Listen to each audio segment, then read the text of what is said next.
You turned off my. I know.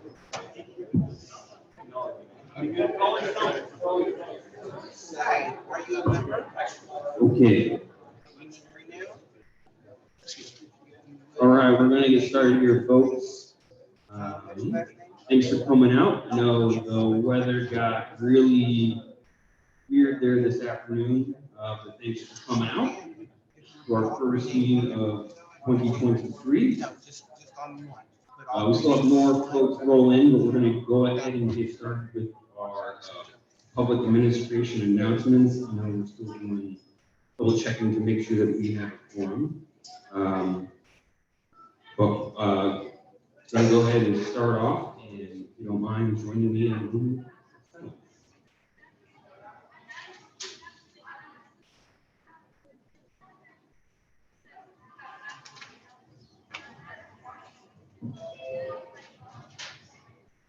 All right, thank you. And if you don't mind standing and joining me in the Pledge of Allegiance.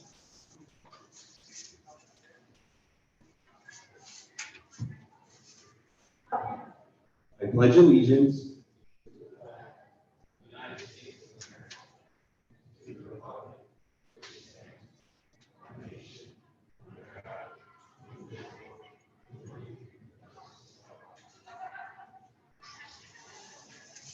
All right, so we have a large crowd here tonight, so something that we haven't done in a very, very long time. So we do have a mic set up in the front for questions that you can be clearly heard for the whole group.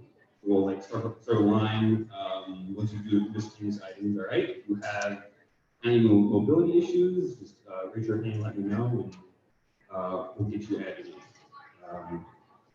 So first up, we'll start with the fire department. You guys are good, ready to go?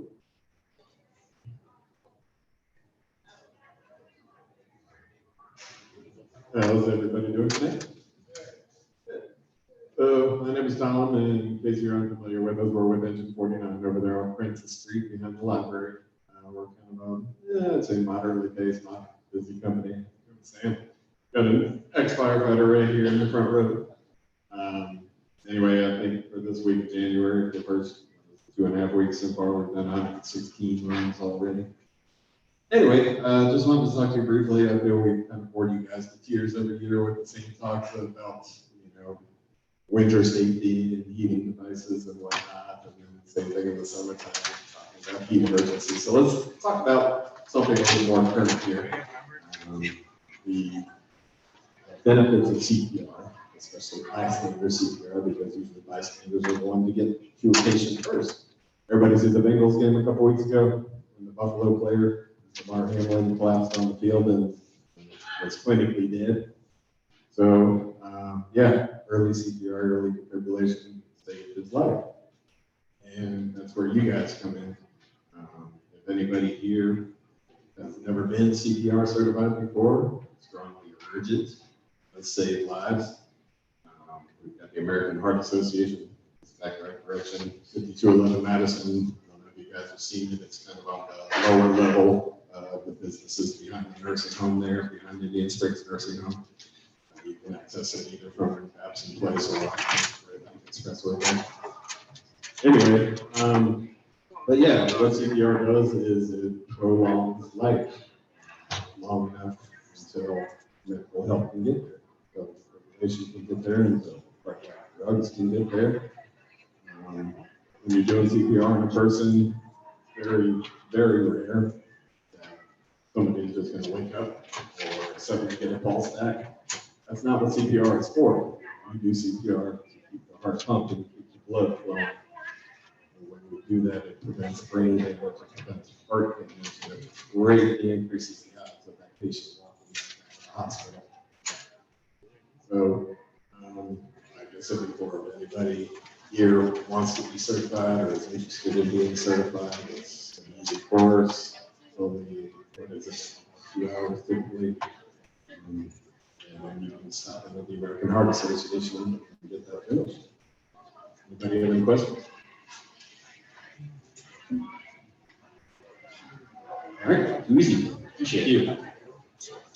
All right, next up is Officer Brown. They should be live.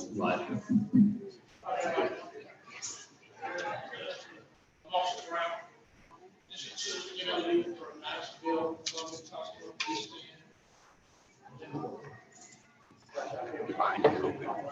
Place here for the next 28 days. So I'm going to write down the steps. If you want to sidebar, you can step over. If you want to get about some of the things to make it. Real quick, I'm going to start off by saying my number is 513-979-4439. Right, I guess. So for the last 28 days, last 28 rolling days, we had 3 urban slash VNEs. We had 9 Delta models, kind of steep, but we did cover part of the holiday season in there. We had low wax. We had 8 auto thefts, which was alarming. However, so I went back to our research, 8 auto thefts for a month. That's incredible. 6 of the 8 auto thefts were Hyundai cars. As everybody here may know, that's one of the hottest, easiest cars to steal on the market today. And unfortunately, little social media and YouTube and all those people have showed very easily how easy it is to steal that product. Unfortunately, so I will say this. So 6 of the deaths were Hyundai, and they recovered 6 vehicles, and there was 1 arrest made. We're having this problem all over the city. I mean, because our social media has made it just that easy. It showed us step by step just how to steal that particular brand of car. But I will say this, so the automakers have taken it upon themselves, and they actually sent out some devices, which we actually have some at the district. I advise that you call the district to make sure that they still have it in stock, because they're going like wild. Anything 100%, no, hopefully it'll slow them down on the turn when they see it in the vehicle. So the number to the front desk is 979-4400.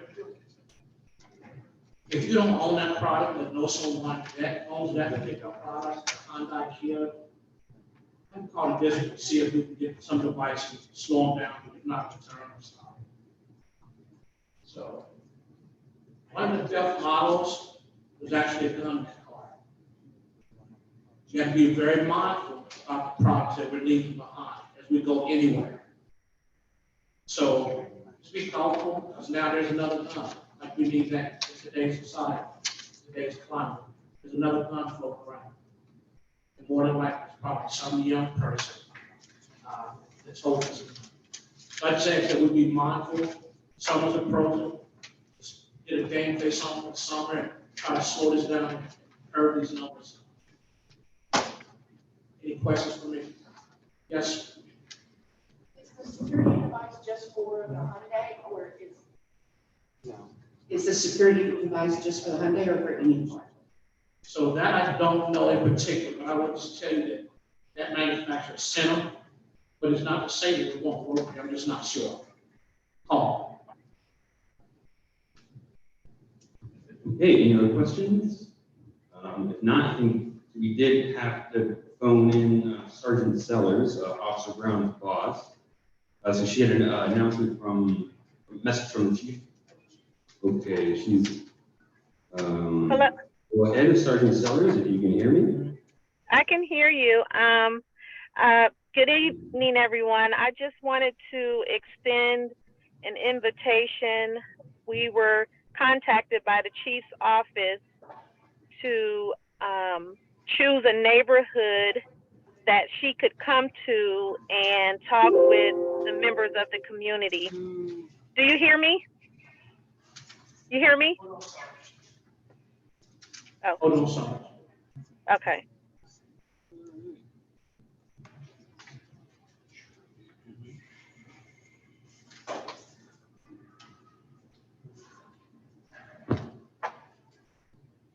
Have her try again. Do you hear me? Do you hear me? You're still faint. You hear me? Still faint.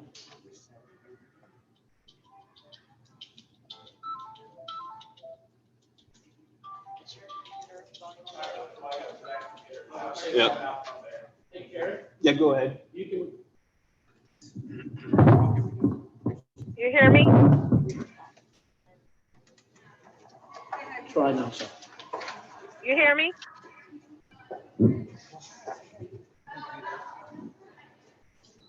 Try one more time. You hear me? Yes, we got you. Okay. Okay, I wanted, well, good evening to everyone. I got a call from the chief's office who wanted us to extend an invitation to a neighborhood in District 2 for her to come out to and speak with the members of the community at one of your businesses, like a coffee shop. So I chose Cheese Cakery on Wetzel. So it's going to be on March the 15th from 9 a.m. to 10 a.m. And she's going to come out to that location and meet with the members of not only your community, but we're extended to other people. It's just going to be hosted in Madisonville. So I just wanted to make sure you're the first people to know that we're going to be, and it's going to be publicized as well. So I will be sending an official invitation to your president so that they can get it out on their website.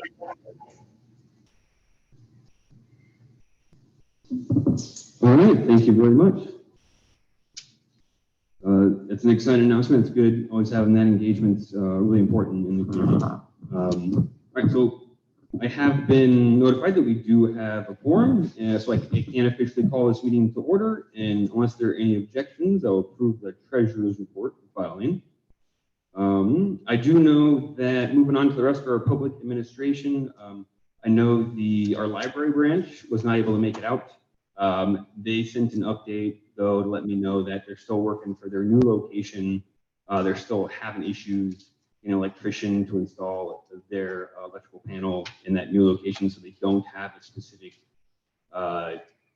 date for when they'll be opening that new location. But you can always check out the website. The program is called Next Generation, and then they'll have updates on social media. You're always welcome to go to the branch yourself and get any updates.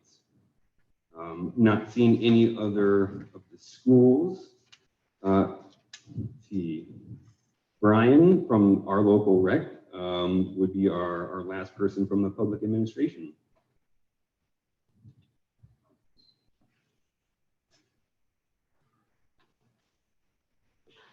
Just speak in this mic, I guess. All right. Perfect.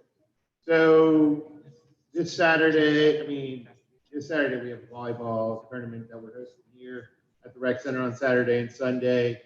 Coming up, we'll have taxes starting in February, where we partner with United Way, and anybody that's interested in getting their taxes done for free, 211, so you want to call 211 to set up your appointment for free taxes. We are going to be having summer day camp in here for children, kindergarten through 6th grade. Registration will start on February 9th for that. So we are hiring lifeguards. We plan on opening the pool this summer, provided we get enough lifeguards. So if you know anybody that wants to be a lifeguard, the price per hour that we pay the lifeguards just went up recently to around $16 an hour. So They take a lot more than I did when I was like 30. So that's good. That's good. And that should be it. Sure. Anybody have anything for me?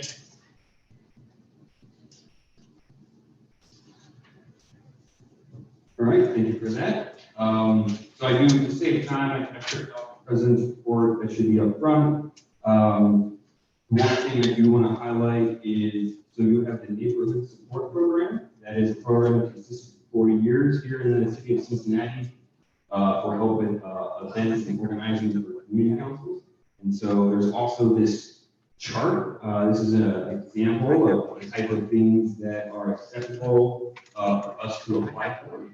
It is a grant program with the city, so you have to fill out an application for it, and there are some rules, although we do qualify, that's already been taken care of. The important thing is that City Council increased the funding for this year, so we'll be getting about $9,800, and the deadlines have shifted, and so that money that we would receive in the grant, we have until next January to spend, so we have all of this calendar year to use that funding for programming, events, projects, and so we will have to vote on that here at the Community Council. So look, review this, got some ideas, hit us up, contact me, or you can maybe take some notes on here, circle it, and drop it off with Melissa before you leave.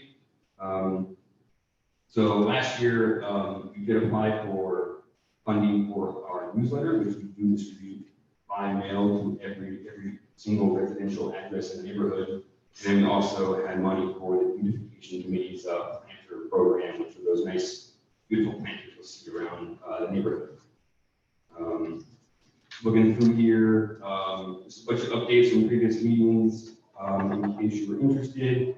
The biggest thing is that, speaking of beautification, Joan Willis, longtime chair for that committee, as well as the previous treasurer, she has resigned, so I'm working with her to find a replacement, make sure we have a good handoff, because a lot of activities they can do that are very popular in the neighborhood.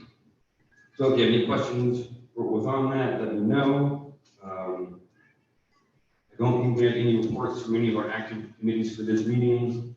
So I'll move on to local neighborhood agency announcements, and I'll start with Kathy Garrison and Brett.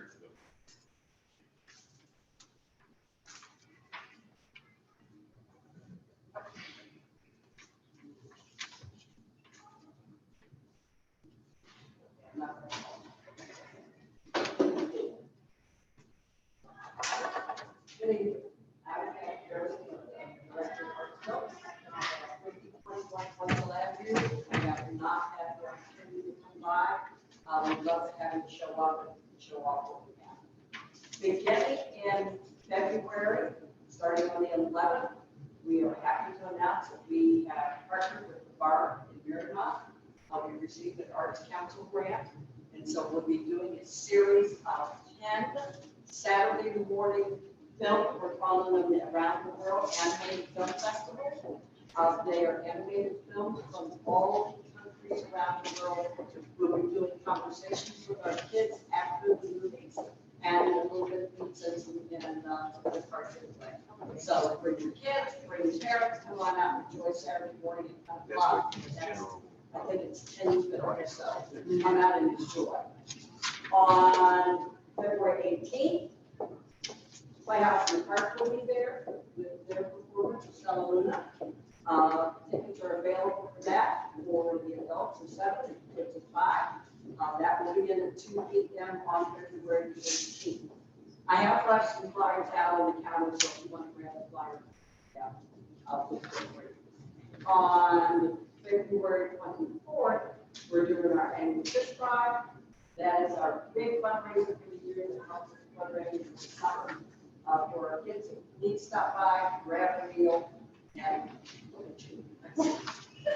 Stop by and see us and pick up a good fish. So that will be there from like 11 that morning to 7 that evening.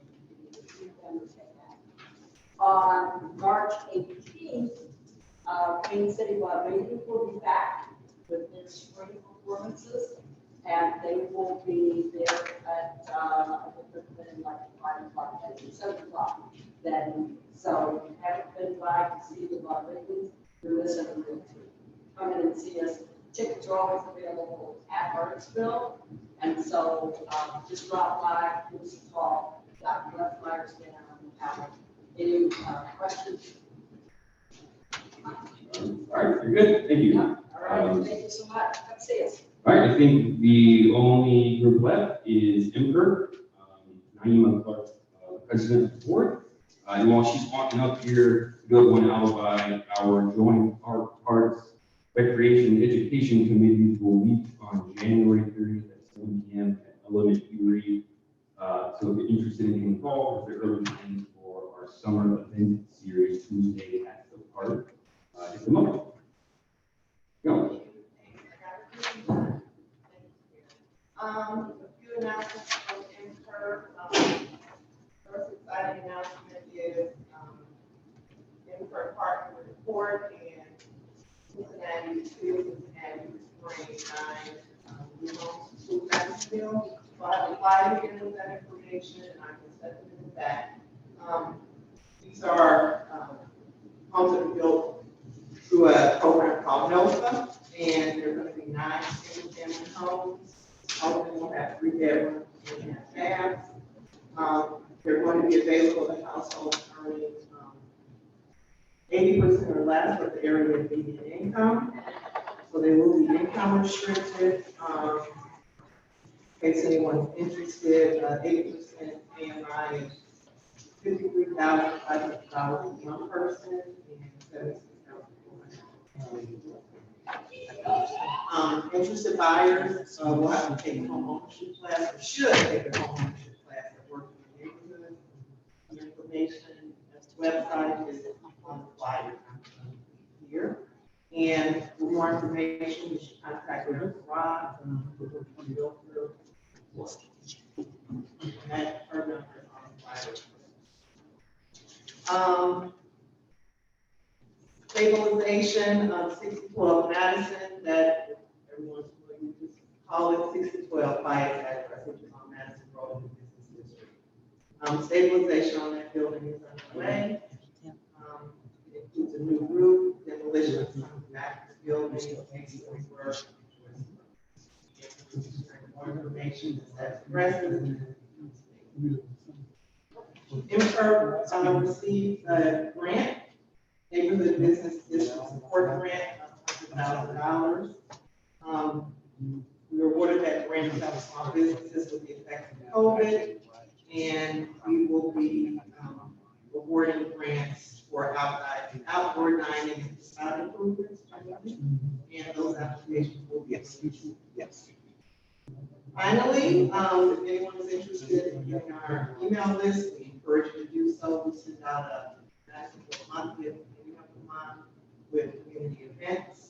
And anyone who wants to have a community event listed in that Madisonville monthly can email us at our board email, which is board@imker.org. And you can also send your information or email us at that address. Add to our mailing list. If you want to sign up tonight, I'll just set out a little notepad here. Add it to my little notepad. And then finally, I'll leave it back to Madisonville bumper stickers or wherever you want to put these stickers. I'll leave it right back. And any questions?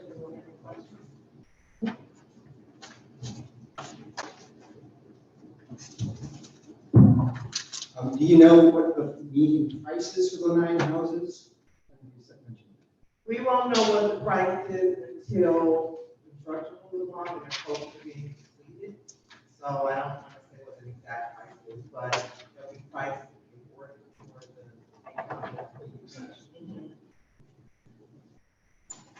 Any other questions?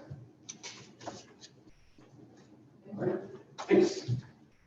Okay, now it's time for the exciting part, the business portion of the agenda. It is a little bit after 7:30, so it's not very on time.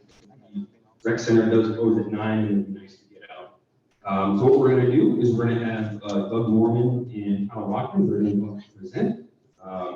So we'll hold questions or comments until they're done. I'll go through that process once we get there. All right.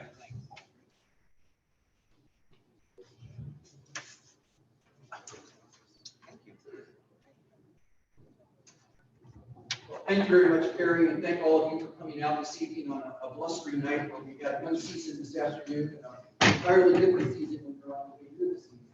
But we appreciate your time and listening to us about this particular project. My name is Doug Mormon. I'm with Development Strategies Group. We're an economic development consulting firm here in Cincinnati. Among other things, we work with developers on navigating the process through the city of Cincinnati to try and bring projects out of the ground and bring them to life. With me is Tyler Watkins. Tyler is with Work Architecture. He's the one that designed the building. We'll go through this presentation. I'll just share some points with you this evening. Then I'll turn it over to Tyler. He'll walk us through the presentation itself and the work that he's done on designing this particular project. And then, as Carrie indicated, we'd certainly be happy to answer any questions that anybody has. And we are requesting that the group consider this evening a letter of support that we can forward to the city to indicate the community is comfortable with the way we're proceeding with this project. So the group we represent this evening is the Manhattan Development Group. It's about a 20-year-old developer. They've developed a few dozen projects in different parts of the country. The most notable project in this region is along the riverfront. It's in Kentucky and Dayton, Kentucky. It's the Manhattan Riverfront Project that Tyler had a lot to do with in that one as well. But that's the most notable recent project that they've done, the most notable project in this region. They have about 10 complexes, apartment communities that they have under management and control right now, and it's about 1,000 units that they have in their portfolio. The project itself is located on a vacant lot. It's at 4710 Madison Road. This is in front of the former Hillscale manufacturing facility. It's right there next to Duck Creek. You know where that giant concrete wall is, so you have some sense of where it is. But our developer has done a fair amount of market analysis, and everybody knows that there's a tremendous demand for housing in the city of Cincinnati. Madisonville in particular, just last month, we heard our friends at Medpace announce that their large expansion, in fact, they're going to have another 1,500 jobs there, and those people are going to require housing, and we think this is a great place to try and fill some of that need. The other thing that we find very important about this particular location is exactly where it is. It's close to neighborhood business districts, it's close to the highway, it's on transit lines. The bike trail that we anticipate is going to come through this area, we certainly want to take advantage of that as another means for people for transporting themselves. Highway, or not just the highway transportation network, but also the proximity to retail, the proximity of entertainment. It's just a desirable place to locate a community where people would be interested in living. We also have gone through the city's initial process, which is the consolidated site review process. But this site also, I think, does meet some of the city's top priorities. One of the things that all of our city council members continue to talk about is the need for more housing in the city. There just isn't enough. And this certainly tries to address that to some degree. The other thing that's important to the city is one of the lasting effects of COVID is the fact that office workers aren't coming back to the downtown. I don't know if many of you are downtown at any time during the week, but it's evident when you walk the streets that office workers are not back. That is adversely going to affect the city's tax base. And what happens in bringing in a project like this is you have residents that have been there that are full-time city of Cincinnati taxpayers, and that's a benefit to the city. It helps stabilize the city budget going forward by having those folks there. So we do think this also checks into important boxes as far as the city's policy priorities are concerned. This project itself, we are tentatively calling Madisonville Flats. We've talked to some folks in the community about other ideas for names. We're certainly open to those ideas. So that's a placeholder right now. It is a 234 unit project as it's designed right now. There's 2 stories of structured parking that will get this particular building away from the water because there is a stories of residential units with some cutouts that we'll see in just a minute that really add some interest to the property. There will be surface parking out front. The reason we're going to have surface parking out in front is on the ground level, on that first usable level of the structural parking would be some commercial space.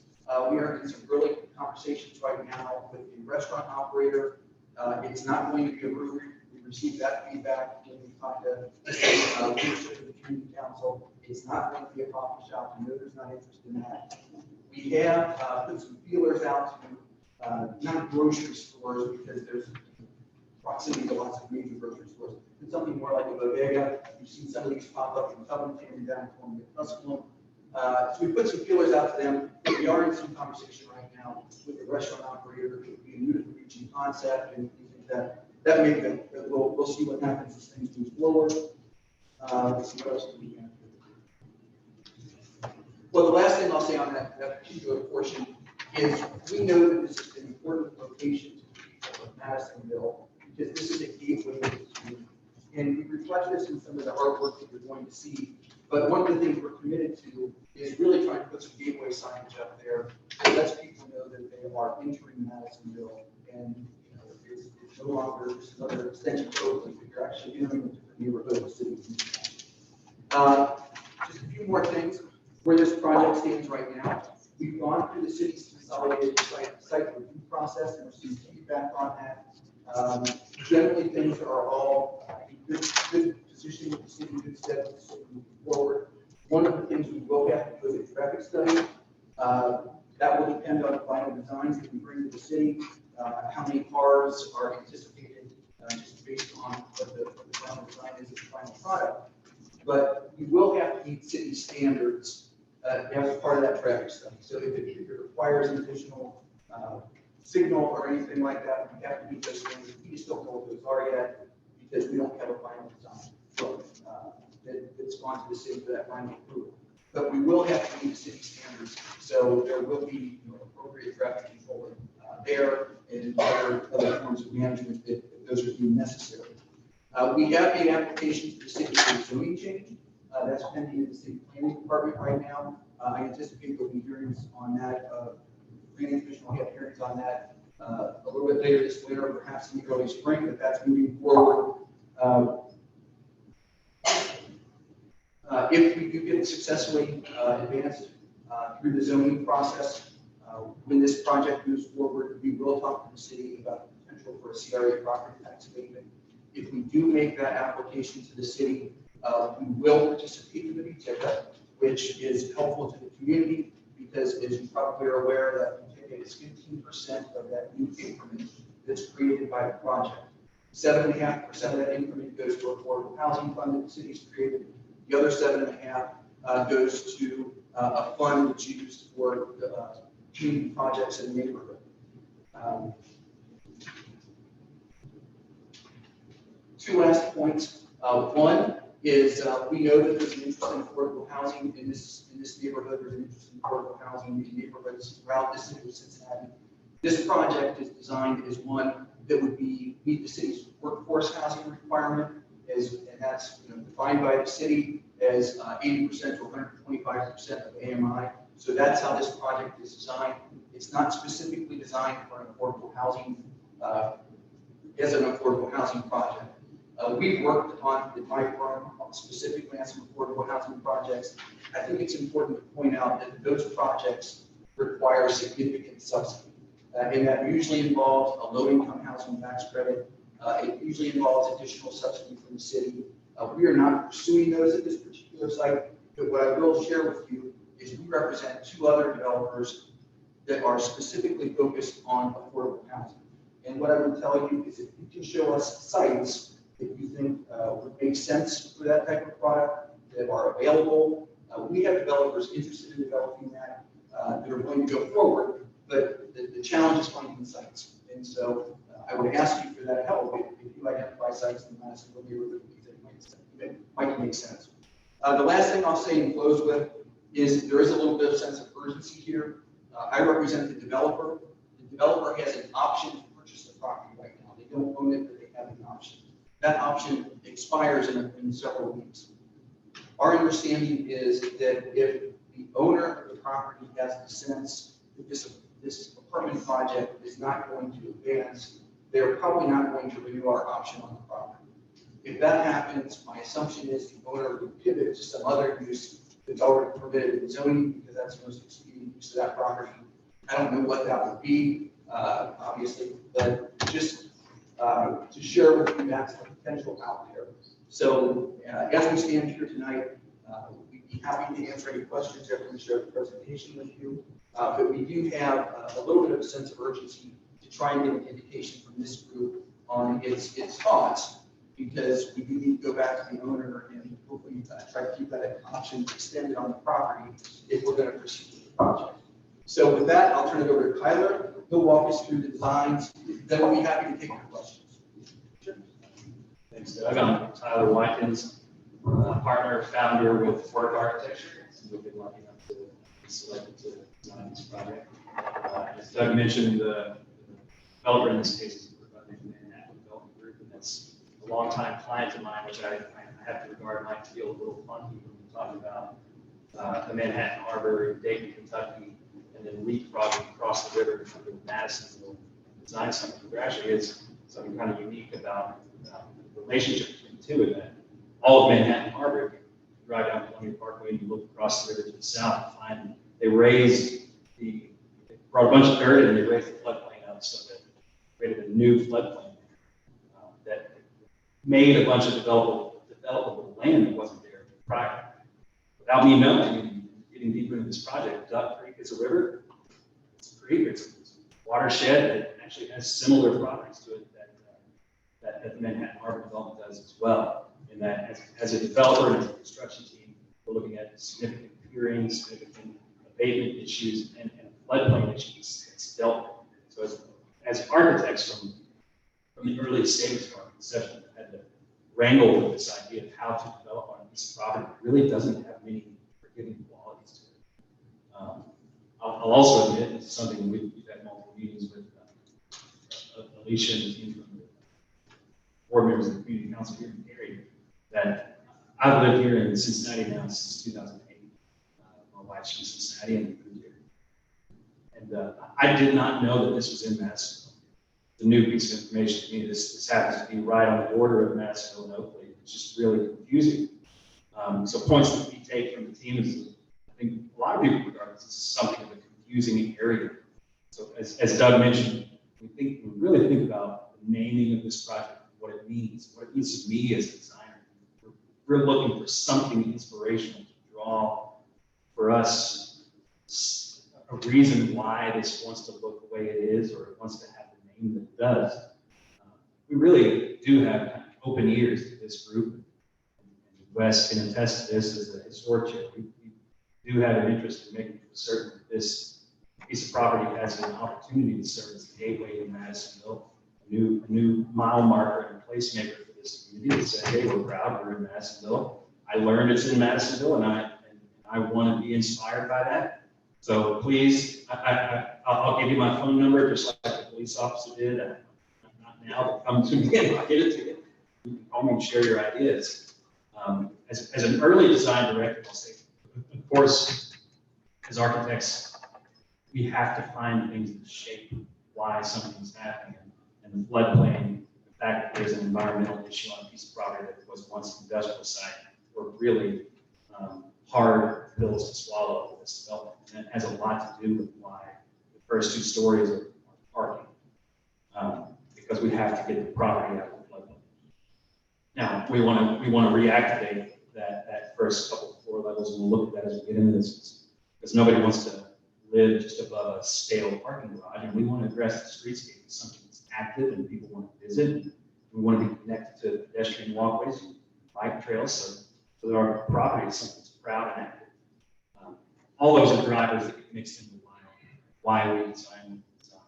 But another driver is, how can you supply as many units as is reasonable, as many dwellings as is reasonable with sufficient parking to make for a project that stands the test of time and a developer's performance.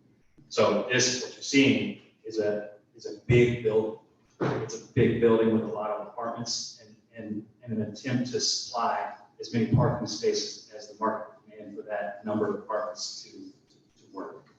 So this is the first shot. Over on the far left, you can see the flood wall. And beyond that, this would be to the west, that's the train tracks in Duck Creek, clearly, or what we used to call Duck Creek on the other side of that. The property is such that it's really a big, the structure that we designed is a big donut. It's a ring of apartments around a common corridor that has a number of amenities inside, common space. It's a number of amenities inside that common space, but no rocket science here. Maybe you'll get to know me, I'm not a rocket scientist, but there's an erosion to the southeast corner that's most pronounced in the view that we can see here in an attempt to supply some daylight in that common amenity space. So to look into maybe the more technical side of these drawings, and these have progressed quite a bit since this iteration was published. But you can see on the left-hand side here is the ground floor level, which is primarily parking and some commercial space, which turns out to be 12,000 square feet of commercial space that Doug alluded to, which has an opportunity for a number of different uses being considered now. Provide some feedback at the council members here. And the second floor is another parking deck, and that both of those in combination get us sufficiently outside of the floodplain, and again provide that kind of sweet spot for how many parking spaces, an apartment number, or an apartment building like this with as many dwellings that it has, meet the demand of the apartments. So, and I apologize for this kind of boring stuff, black and white drawings versus colored pretty pictures, but looking at the third floor on the left, you can begin to see a ring of apartment buildings. Those are a mixture of 1 and 2 and 3 bedroom apartments with a common courtyard in the center. Nothing new. We're showing a pool now, which will be completely guarded and insulated by the ring of the apartments, and a couple of sport courts, as well as a clubhouse space. The fourth floor is now completely above that third floor in the common amenity space, but it's from the fourth floor up, it's all just apartment buildings. I'm sorry, just apartments. So it is a 6-story building, 2 stories of parking, 4 stories of apartments, as Doug mentioned. So from the 4th floor up to the 6th floor, it's just nothing but apartments. However, you can begin to see this, again, I'll call it erosion, but there are no apartments in the southeast corner for the sake of providing space. As a byproduct of that architectural move, there are some terraces and balconies that have to exist as we begin to take that corner. This page really just shows some metrics and this kind of a repeat of what Doug was talking about. And just let me know if you can't hear me. It is a 234 unit, I hate that word, 234 apartments, 234 dwellings inside the structure. As it stands right now, there are 340 parking spots associated within the 2-story parking structure. The amenity space shows that there's 9,300 square feet, and then 9,000 square feet of commercial space, which we flexed a little bit. There's a fairly decent mixture of apartment types. Some of those are what we have to call efficiencies, and really my office is driven to respect what the Ohio Housing will confirm it is an efficiency versus what's a studio versus what's a 1-bedroom unit, and these square footages being less than 500 square feet do qualify as what we have to call an efficiency of a studio. There are only 35 of those, which make up 15% of the overall apartment mix. We're mostly 1-bedrooms, which that is true for most of the apartments. My office does a whole lot. 60% of our billable in my office is apartment multifamily. That's indicative of what we typically would find. Maybe a little bit less, in fact. So the 2-bedroom units in this case are probably a little bit more prolific than I would typically find. But you can see that there are 78 2-bedroom units, and then 11 3-bedroom units, which are really it's a byproduct of conversation and the demographic we are aiming for, and the architecture. That it's just the shape of things. Turns out there's some apartments that are a little bit bigger and they have a chance to serve a family that might need a 3-bedroom unit. So we have a couple of those as well.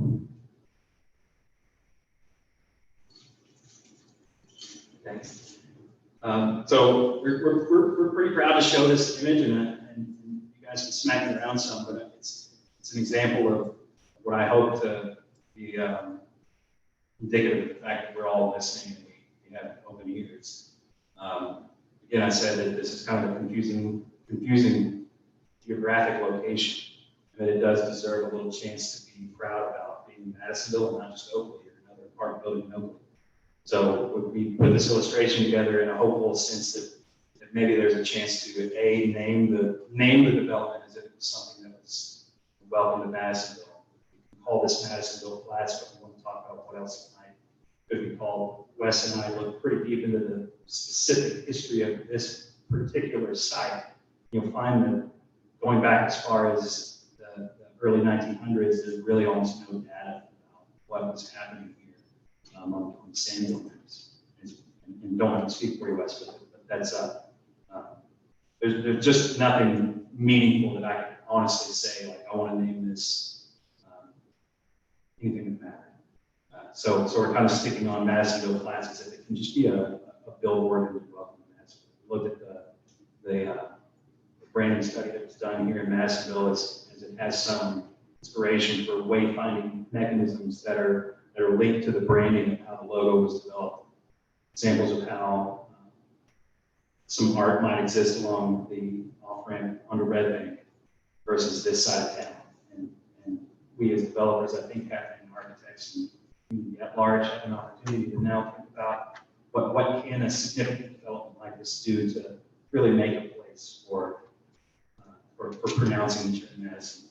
So that's all I'll speak for, just saying, like, look, we painted that overpass, and that feels very possible for us. It, of course, it takes some conversation with CSX, it takes some conversation with the city. We're going to close down the street, and there's costs associated with that. And all I can say is, I'm a muralist as well, and all I can say is I'll paint it by hand if we can get ourselves associated with the right people to get it done. But we do think it's important. The rest of these renderings are just a series of different angles of the same thing, the same building being shown on different sides. But clearly you can see here 2 stories of parking with 4 stories of apartments on top. I would say I'm fairly proud of it. I do think it's a fancy looking building. I know it's an expensive building. I think every particular apartment here has a balcony, brick, top to bottom like this, and the durability and the lasting nature of what we designed versus what I know our other apartment buildings that are built right here in Madisonville and over in Oakley. It's different. And I'll say, and I stand on a pedestal, my office, typically we've been lucky enough to do a lot of work in main streets and historic districts of places in North Kentucky, Alicia can attest to, and all over Cincinnati and Ohio, Indiana, and Kentucky, mostly regionally. And with that, I think there's I generally take pride in being unique. And when I'm tasked with designing something that's new construction, I just can't fix myself to the shoebox normal type of architecture that you find. So when you see an illustration like this, and when I see it, I think, well, what are we doing that's different than regular apartment buildings that are being built everywhere across? What makes this Madisonville versus Chattanooga versus Saskatchewan or any other place? And I'm interested in prosecuting that with you guys, because I do think I want to find that this is hyper contextual, hyper regional, and sympathetic to what you guys want to see built in your neighborhood. Another angle, so this is just the southern facade. You can clearly see it's kind of a flat image, but you can clearly see how we've gotten rid of that in that southeastern corner to try to provide some daylight in the courtyard. This is a view from the east side.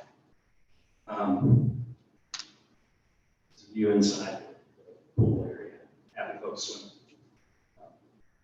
So I think with that concludes most of the imagery that we put together for tonight. And so maybe we can talk a little bit more about the aspect of this, but this is a shot of the commercial space on the ground floor. We do have some LOIs that we're hoping to act upon for some different users for that space. Listen to you guys, and we understand the brewery might not be the best use for this community, and we're landing on some things that might be a little more wholesome. So I'll pass the mic back to Doug or whoever wants to talk. But thanks for your time. Okay, so what we'll do now is we'll take questions. Let's just real quick survey how many people have questions. See how I'm okay for about a half a dozen people, at least. There's no motion on the floor. We'll have to do a motion to open discussion. Apologies for the Robert's Rules professionals in the room. So I need someone to raise a motion to open discussion on the item. I see Ann Boland's hand first. I need a second. I see Alex Smith. Thank you. Now we can officially enter into discussion on this item. All right, so I'm trying to keep this fairly organized. If folks who are interested in asking a question could queue up over here, I can move this. Just to try to keep it more organized.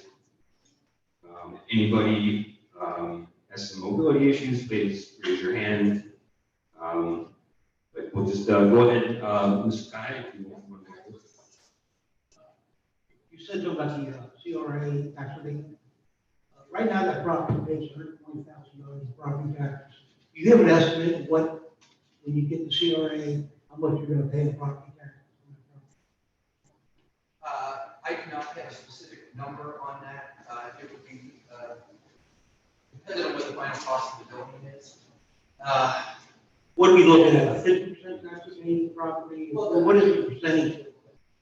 Well, the way the abatement in the city of Cincinnati works is the abatement is on the new incremental value of the property. So the base number that you shared with us is permanent. Please turn on your mic, please. Sorry about that. The base property tax will not change. The way the abatement is on the new incremental value. So the first 33% of that new incremental value goes to Cincinnati Public Schools. We are committing to the TICA, which is the next 15% of that, and that's 7.5% goes to the city's affordable housing trust fund. The other 7.5% goes to Madisonville for community projects. And I'm not sure which entity in Madisonville holds that account, but there's one.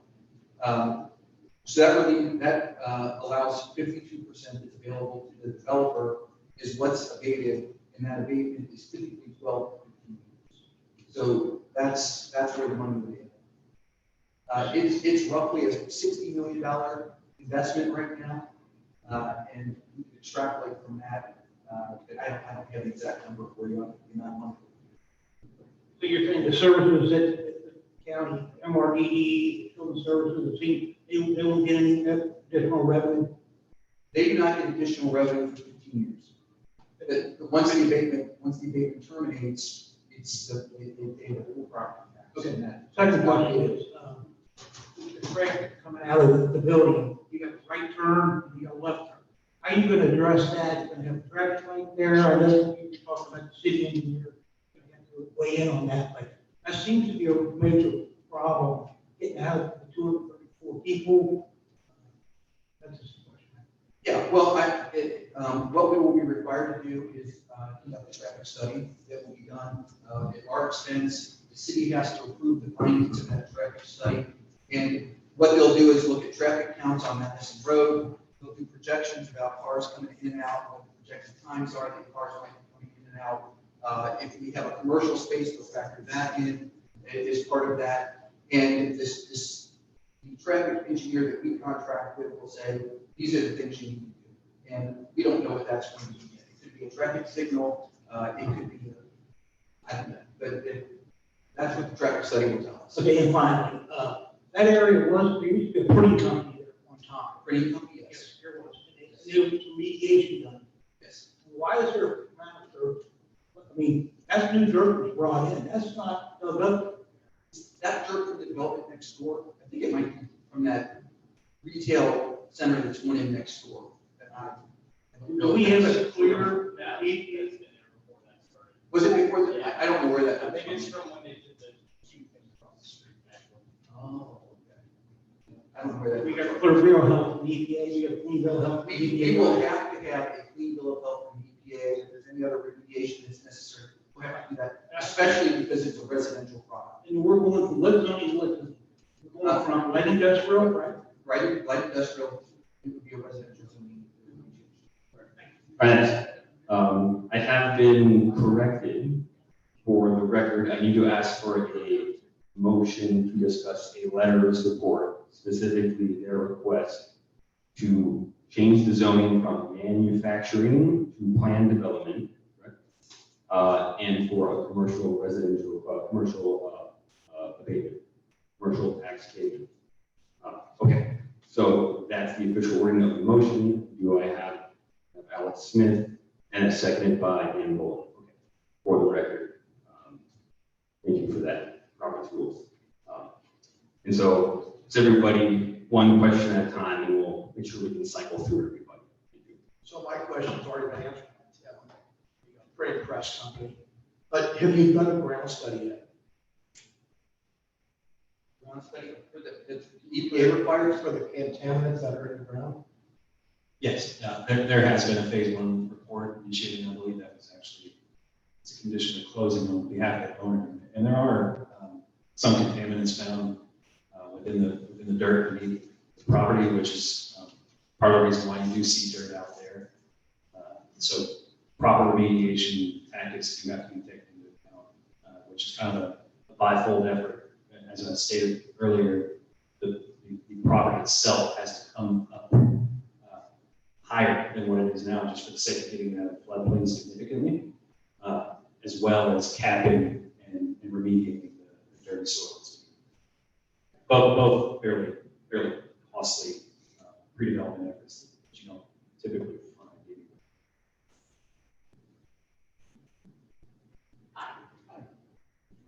I'm representing I'm responsible for inclusion and social justice for my spiritual center out here. And I live in Madisonville also, and I'm a former community developer. I applaud you for your plan. I disagree with your assessment that more apartments are needed in Madisonville. We need more housing. You have an opportunity, both of you, all of you, to do inclusionary zoning there, because you have Fifth Third, you have Medicare, and you have US Bank in the area. Their operations center that is so close, doing inclusionary zoning and partnering with their community reinvestment people, get down payment assistance. If you would make that the first condo development in the community, would be great. So if not that, partnering that with employer assisted housing, similar to what the district of Washington DC is doing, and doing very successfully. So I'm not a member of council. I've been gone for 6 years. I joined again tonight. I have no voting rights, but I will fight this tooth and nail because I don't think it's right for the community as it is now. Thank you.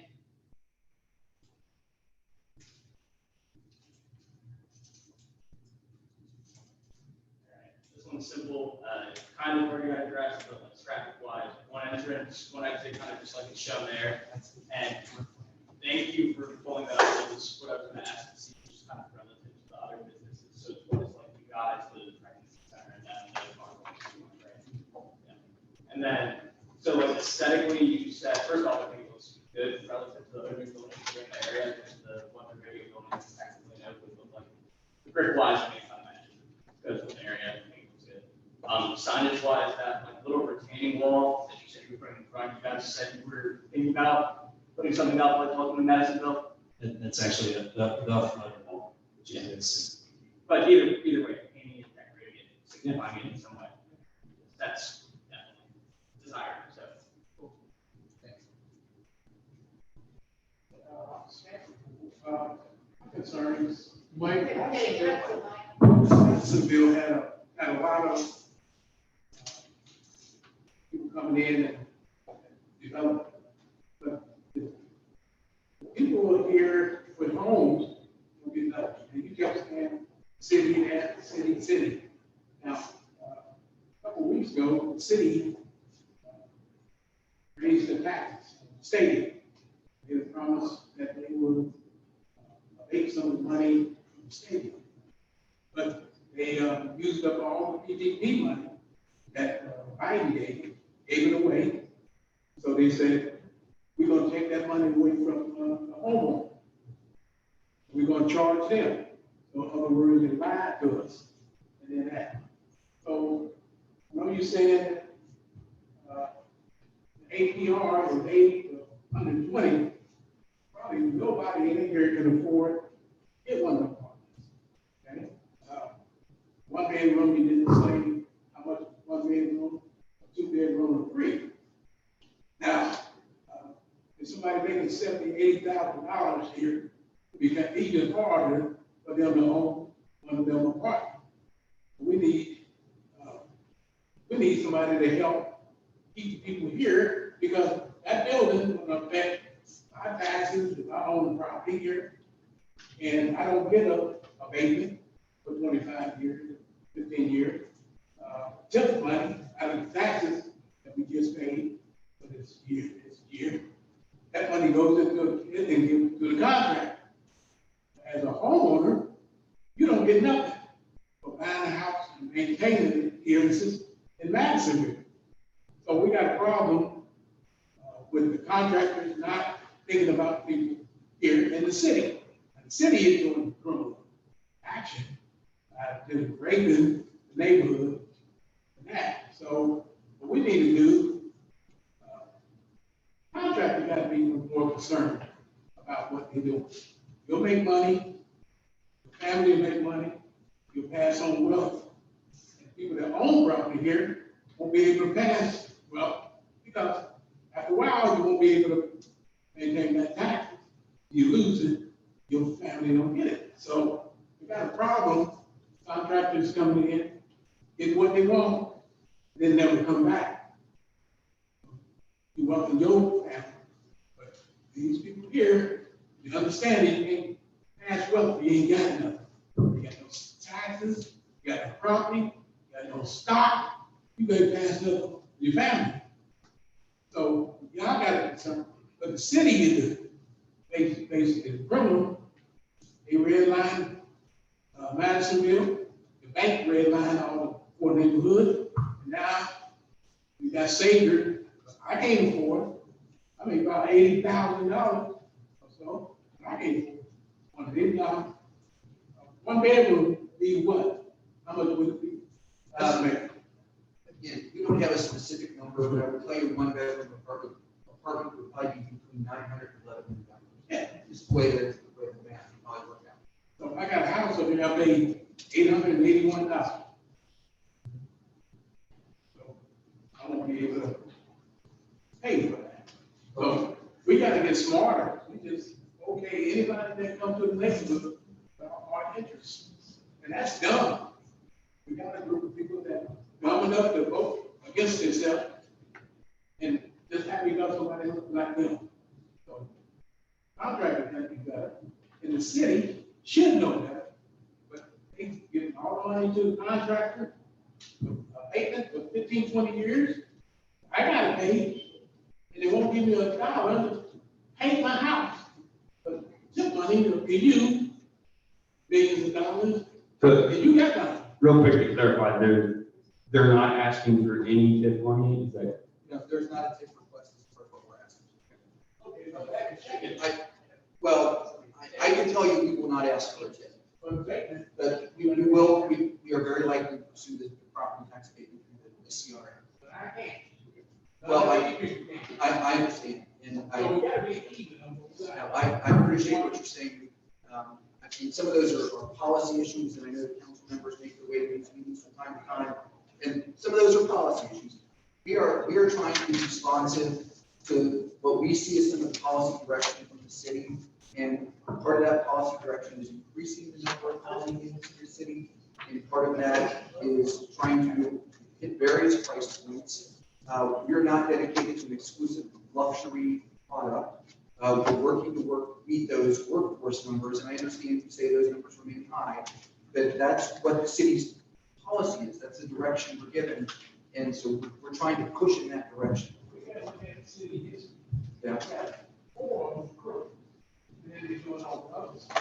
We need to move on, sorry, we have to move on, we have more folks that haven't talked yet, go ahead. I guess that's what happened, last time. Asked the question, everybody already made, answered all the questions I want to ask. But, first of all, your apartment is fantastic. I think it looks better than the development we already have in Madisonville. I think it's beautiful. But I think we have sufficient amount of apartments in Madisonville. What do you need all these apartments in Madisonville for? You know, then traffic, like I said, y'all are gonna do a traffic study. But that traffic is already bad now going down Madisonville. So, you already, somebody already asked you questions about how much it's gonna cost. You can't tell that right now. How much the apartment's gonna cost, right? Did I miss it? Well, the one bedroom is probably in the $900 to $1,100 range. We don't have a specific number because that would be worked out once the plan is finalized. It would probably be in that range, which is what falls into that workforce level in my housing. So the community approval of it, when you gonna come back and let us know about the traffic? But that's my biggest concern too, the traffic. Well, as this unfolds, we would certainly keep the community updated on the development as it proceeds. We will have to go before the planning commission for the zoning change, so there'll certainly be a conversation about it there. We would have to come back we have to go before council's committees in order to get the CRA approved. So there's a number of opportunities for the community comment, and there'll be opportunities where we will come back to you and provide updates on what. Okay, so if the community can vote on it and you getting tax abatement, my thing is, are you gonna get something back to the community other than just profiting of the community? Are you gonna get something back to the community? Well, I think that the one thing that is really created by the city policy that comes back to the community is that 7.5% of the UTICA, which is, it's part of that property tax increment that's awarded back to the community for community projects. The other thing that we try to hear from the community, that one is to add the 3-bedroom apartments that would be able to serve a family, if a family wanted to live there. And then the second thing was, this is on that area that welcomes you to Madisonville, and we're trying to incorporate some things there that delineate that you're entering Madisonville. So there are some things we're trying to be responsible. This development is kind of pricey out of here. Neighborhood, I've been here almost all my time. And they kind of price out of it. That's when what's that premium like that, before we're gonna have an issue about standing mass. That's a problem right here. But I ain't gonna, not me, I fight. I'll add a little bit here as an architect.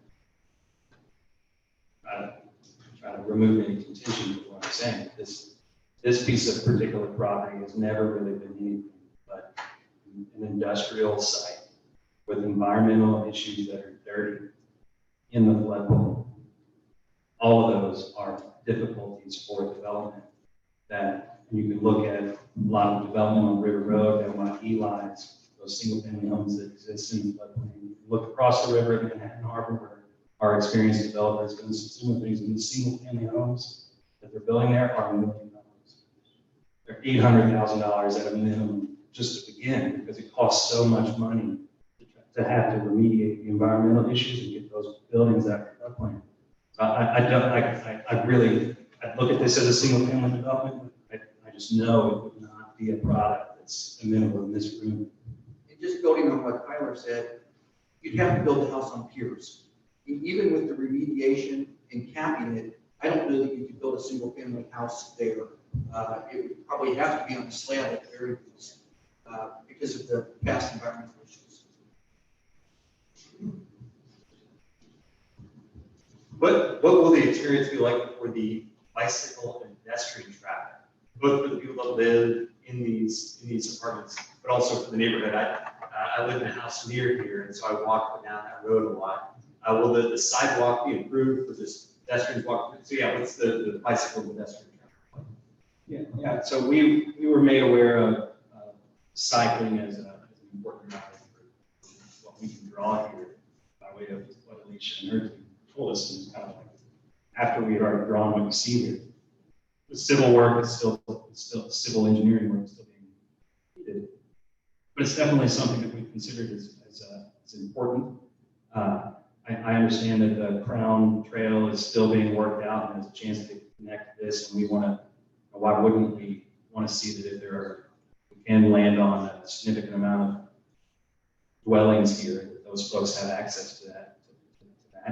We looked at the Duke Energy easement area, which is just on the left side or the west side of the flood wall here as an opportunity for kind of a stop off zone, get a breather, get a bottle of water or something.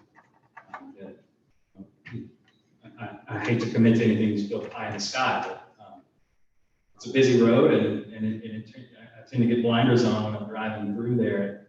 So I think to look at it as a cycling connect. As a follow-up question, please think about these things. Please think about pedestrians and bicycles, please. I do have a copy of the recent survey that the city has published about the bike plan, so. I love the decision things. I want these guys to do. No, I will tell you this, really. We've been sensitized to that through our conversations with the leadership of the community council. Tyler's well aware of it, the developer is well aware of it. And I'll tell you, our goal is to be a community partner, which is part of the reason we're here tonight, part of the reason we've taken some of the feedback we've received and incorporated it. But we recognize that that's an important aspect. As I said at the onset, one of the things that they find valuable about this is the location itself. And it's got kind of two neighborhood business districts that are accessible from where you're located here. And so I think what that lends itself to is our commitment to make this accessible so people can get to those amenities that are around. I'm curious about the sense of urgency you mentioned.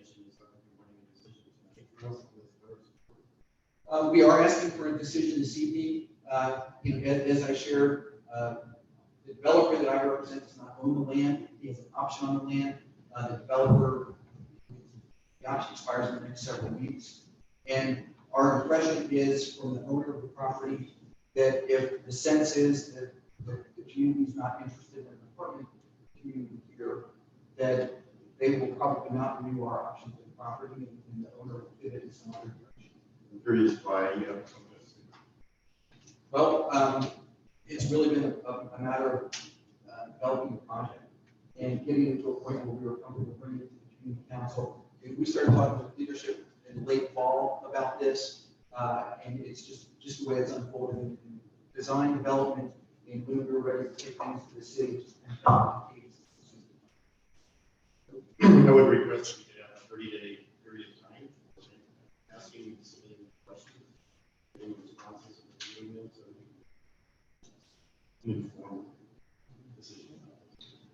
Well, I appreciate that, but what I can tell you is what the developer represented to us coming to the meeting tonight, and that was to request a letter of support. I appreciate your interest in the addition. Mine's really more of a comment than a question. As you're taking notes and listening to the feedback, keep in mind to the point of the bicycle and pedestrian safety comments, you're bringing a project to Madisonville. That name carries a lot of weight. So when you're thinking about Madisonville, yes, you are on the edge of it, but think about what you're going to do to bring the residents of these apartments into the core of Madisonville to patronize the businesses, to enjoy the parks, to enjoy the programming that gets brought forth. Yes, that's like 18 months away, 2 years away, but think about that. That's been a constant struggle. As a community, we see a lot of the apartment buildings get built up and they become their own miniature neighborhoods, if you will. We do want to welcome new residents. We do want them to enjoy the neighborhood. So think about ways to bridge those gaps. I appreciate that. We will certainly pass that on. A question in the back, and somebody raised their hand earlier, real quickly. Hi, thank you. I agree. Your project looks beautiful. And I have a suggestion on how you can make a good bill adjustment for the existing community that lives here prior to the changes in Madisonville. And that is to consider, hopefully your developer will consider Black-owned businesses and making that affordable for Black entrepreneurs. Because what we've seen here in Madisonville is out of all this development, there's only two. One in the elementary, or whatever it's called, in that place, and then I think there's one other one, but there's no representation of Black businesses, and it's missing in my community. So if you want to make a good little gesture, since your developer did not have concern enough for us to come here ahead of time and speak to us about this, and then put us in pressure to vote on a project like this, he or she should give some consideration. I appreciate that. I mean, obviously, there's commercial space in the building. We do have the letter of intent that's not a commitment yet. If there are Black-owned businesses, minority-owned businesses that are interested, we are happy to talk to them. We would like nothing better. I mean, obviously, we want to fill the commercial space. And we'd like nothing better to try and help accomplish that. Certainly, if that's one of the community's goals, but our goal is to provide retail opportunities in that space that meet the community's interest, which is why we pivoted away from the brewery and the coffee shop right away, because we were told there were plenty of those, or plenty of coffee shops, and to be sensitive to the group. So we are happy to talk to any businesses, and I'd be happy to talk to you about that even offline, because we work from time to time with the Greater Cincinnati African American Chamber of Commerce, and maybe we can pull something together that makes sense. So I'd be happy to chat with you about that. I have a question on behalf of myself as a resident, not on INCUR, about the BTICA. How are you mentioned come back to the community? How are those distributed to the community? I'm not familiar with that specific contribution. And does it go directly to the community where the development is being built, or is it something that goes to the city and the city district? Well, the money is collected by the city. It will be distributed to the neighborhood where the project occurs. I'm not sure which entity in Madisonville is the beneficiary of those dollars.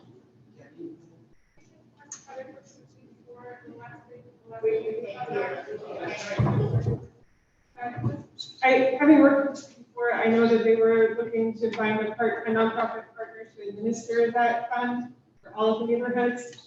I'm not sure if it's Lucky Bogat or who it is, but that would be helpful. So it's just sitting Don't know there. for sure yet. Yeah, it's just sitting there for now. I got Mr. back here. Thank you. I think that there is definitely a need for workforce housing. I'm excited that so many young people from around the country, around the state, are moving to the city. Wonderful. But it begs the question of affordable housing. And this is no criticism of your project. It looks wonderful. But I think that before any project can come to this community, we have to know a more comprehensive approach to what part is affordable, or for there to be more affordable housing. And we have to know if there is a plan for subsidized minority businesses, because we are a unique multicultural, multiracial here, and we value it, and we want to maintain that. And we also realize that we do not enough subsidy available now for affordable housing or for affordable rentals, ownership, or whatever, because we have to have federal subsidies adequate enough, and we recognize that they're not available now. That shouldn't stop progress, but at the same time, I don't know why it would be in the interest of Madisonville community to approve this right now without a lot more discussion. Like, for example, the minority businesses, and for example, the 7.5%, where's it gonna go? You know, I mean, these details should be ironed out and worked through with the council before it comes to be presented to the community. At least I'm hearing it for the first time. And I certainly agree with the man who said we need at least 30 days to consider this. And for the council, I think we should have some group working on what criteria we insist upon before any project comes to be presented to us. It's not how it looks. It's not even how we're just gonna have a flashing sign or something, welcome people to Madisonville. You know, so anyway, I think that for tonight, we should vote. Go ahead. The footprint here? Could you clarify the footprint of your project here? We're looking at the school map here.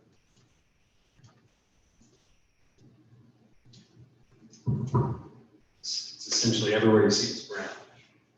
Here, up to here, within the flood wall. Okay, so the manufacturing still exists. Is there any other public funding?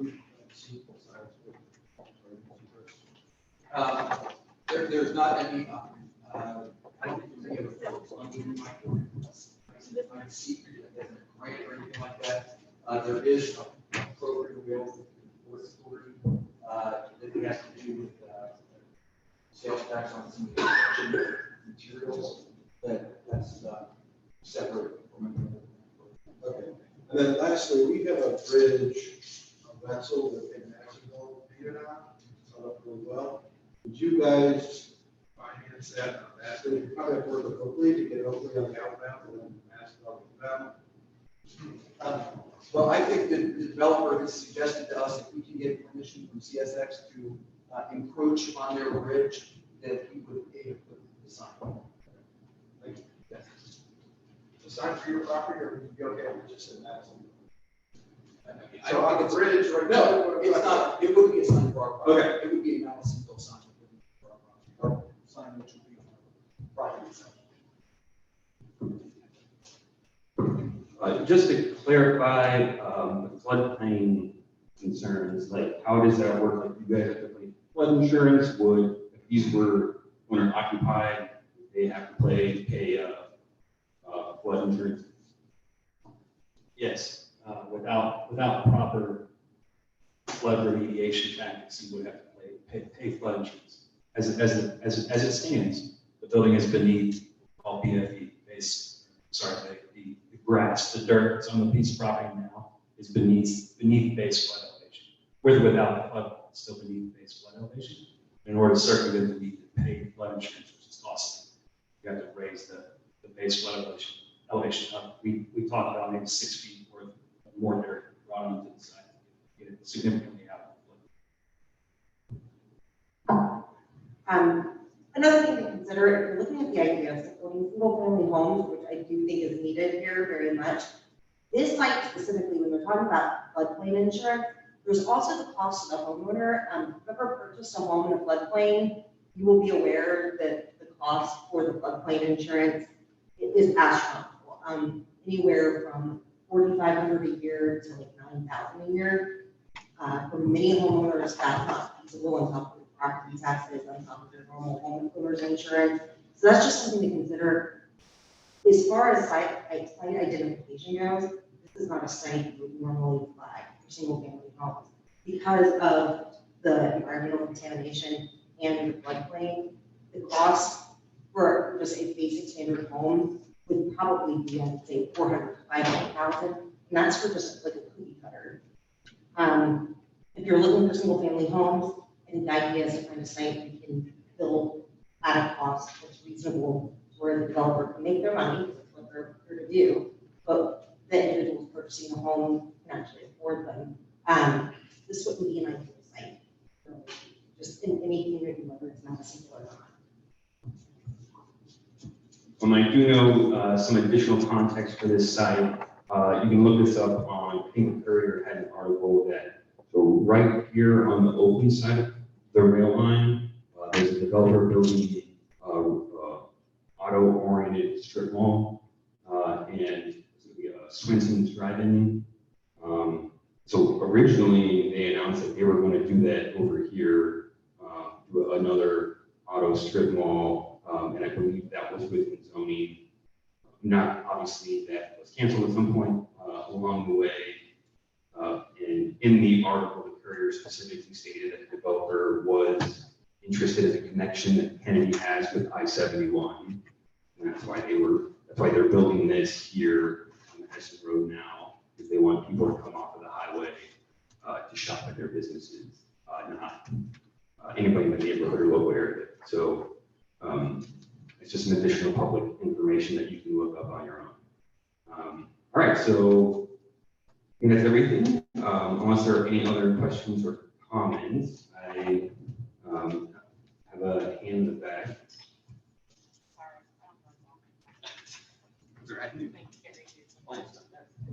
I'm curious, I know you guys said you're on a time frame, but it seems like there's a lot of unanswered questions in the room. Would it be possible, something, I don't know if you can go back to the developer and ask this question, if it's possible to table this discussion, this vote for even 2 to 3 weeks, beginning of February? I don't know, Carrie, if it's possible to do a special meeting, because it seems like there's a lot of unanswered questions. Unanswered questions. We can take that back to the developer and see what, and let them talk to the owner and see what the possibilities are. But I don't want to set a false expectation. I don't know that there will be, I don't know that all the questions that have been asked tonight will be able to be answered in 2, 3 weeks, 4 weeks, whatever that case might be. Okay. Oh, any more here? Yeah, you're right. It's okay. It was very well organized. Condos on that side? Not that I'm aware of.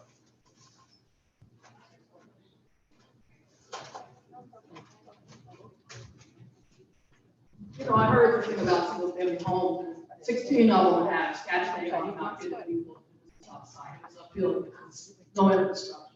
So I'm very clear about that.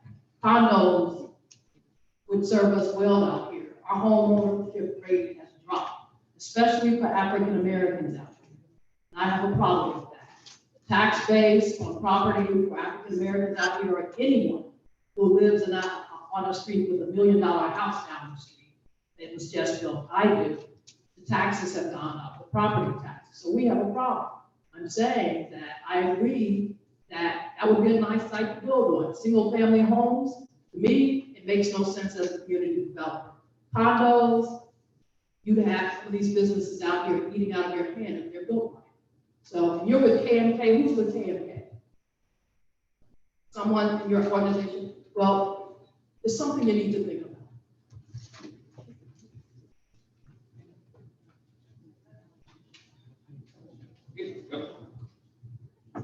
From the architect's point of view, or educate us what's the difference between an apartment and condos? How would you make that transition? It's kind of geeky for a little bit, but purely architecturally speaking, it's really the same. It's goes through planning and zoning the same, goes with the building department the same. It's expensive. It's expensive for me. We have to carry exorbitant amount of insurance to be able to design condos because you purely just provide the building department with a multi-family building that's then sold, and the owners can do whatever they want with the building that we design. So it's a costly thing for me to do. Not to say that we wouldn't. We would absolutely do that happily. However, I find that just a snapshot of our business is that we do a lot of multi-family housing. I would say we are not doing any condos there, just not at all. And that is really because of this pure state of the economy right now is really not good. And it's difficult to finance an apartment building. Finance a condo building, you have to at least sell half of it pre-sold before you were ever going to be considered for a loan. So that's just an incumbence that I can't imagine ever crossing over. Okay.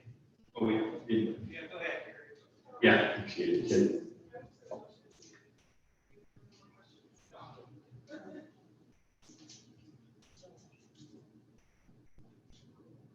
There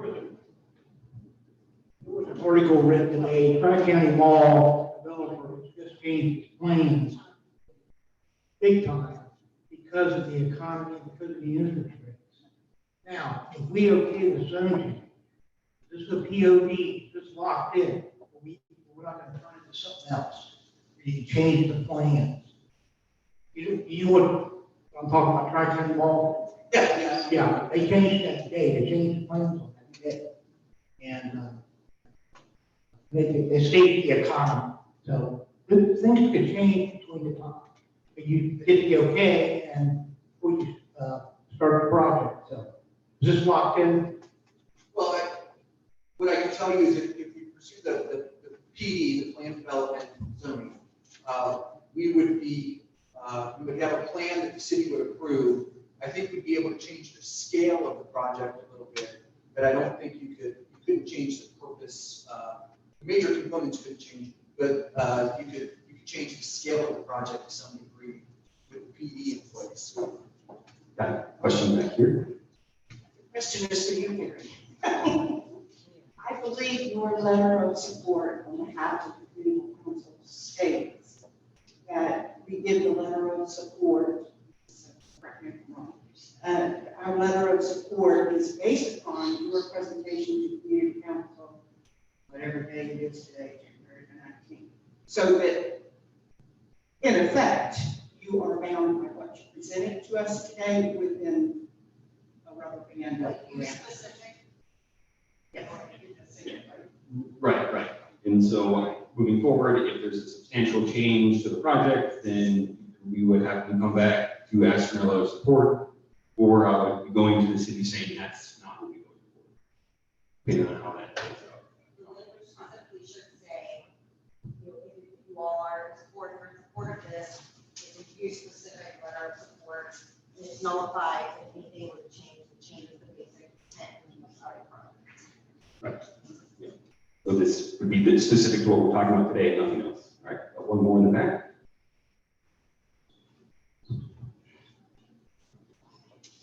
The letter of support. What does that mean? Does it mean anything? No obligation. It means, okay, you got to do it, it matter. You guys are going to do whatever you want. Well, You guys came here tonight, it was about elder was three very prominent questions you didn't be answered. You guys didn't know it. About the exemption of the brownfield, which that was, no answer, not done. About the tax abatement, no answer. You guys had something about the traffic. You guys want us to say, okay, here's our letter of approval. You guys came out prepared for us. Well, I respond to that by saying I think we did answer the question about the land and remediation. If we are required to do remediation on the site, it's an EPA law, it's an EPA requirement. The city requires it before you can go forward within the project. It's a public health, public safety issue, and we would have to cap what's there. Tyler, as you described that, and we're raising the building out of the floodplain and away from the capped dirt. Keep people away from anything that can possibly still be there, even after it's capped. So I think we've addressed that question. I think we've been very clear in what the tax abatement is that we would ask for. We would ask for the city to offer us its CRA, which stands for Community Reinvestment Act property tax abatement. And that's the city's principal tool for projects like this. It's awarded them several projects, many projects throughout the city. It's not an unusual tool for the city to use to help facilitate redevelopment of property, to help facilitate rehabilitation of buildings in some cases. And what accrues to the developer in that is 50%, 52% of the new incremental value. A third of that new incremental value goes to the Cincinnati Public Schools. 15% goes back to the city. Of that, 7.5% goes to the city's affordable housing trust fund. The other 7.5% goes into a fund that will come back to the community for projects in the neighborhood where that occurred. We don't have a positive answer about traffic, because the traffic study hasn't been conducted yet. And quite frankly, part of the reason the traffic study hasn't been conducted yet is because that's another expense that my client, the developer, incurs. Until they know that we have enough positivity moving forward, they don't want to spend additional dollars until we have some sense of how this is going. So I think we've tried to answer these questions as best we can, given the situation and where we stand in developing this project. We're reaching out tonight. We're coming to you, presenting to you the plan. It's the best information we have available right now. I think we try to be responsive to community's concerns, and we appreciate your time, we appreciate your interest, and thank you for giving us this chance. Okay, Motion to, sorry, what do I need to do? Motion to close discussion and then and vote on the request. seconded by Alex Smith. So how this is going to work when we vote? So you do not have to be an active member. That is a precedent that was set several years ago. That when it comes to something that affects the entire neighborhood, is that all residents can vote on the item. And then that also would be any active members as well who are businesses. Anybody who is not a resident would not be able to vote on the item unless you happen to be a business member. Okay. All right. So no other issues, right? Am I good on the way that I phrased that? So, okay, so by show of hands, who would support a yes on sending a letter of support to the city of Cincinnati for the Manhattan Development Group's application for a zone change from manufacturing to planned development and a tax abate, commercial tax abate? Show of hands of yes. Please keep them raised. I have 1, 2, 3, 4, 5, 6, 7, 8, 9, 10, 11. Okay, and then by show of hands, how many no's do I have? Okay, please keep them up. I have 1, 2, 3, 4, 5, 6, 7, 8, 9, 10, 11, 12, 13, 14, 15. Okay, and then are there any abstentions? It could be for any number of reasons. I have 1, 2, 3, 4, 5, 6, 7, 8, 9. Okay, so that's 11, 15 to 9. The no's have it. So the motion fails.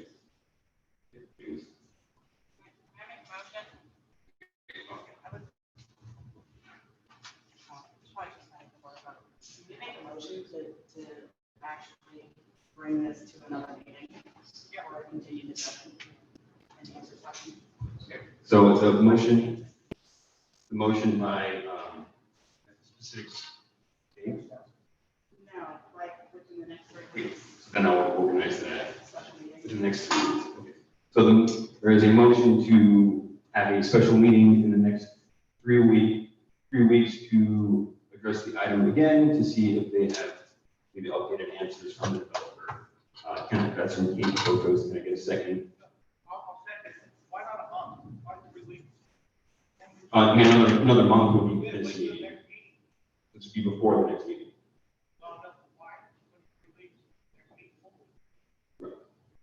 So she was. The motion is for 3 weeks. For 3 weeks. Within the next 3 weeks.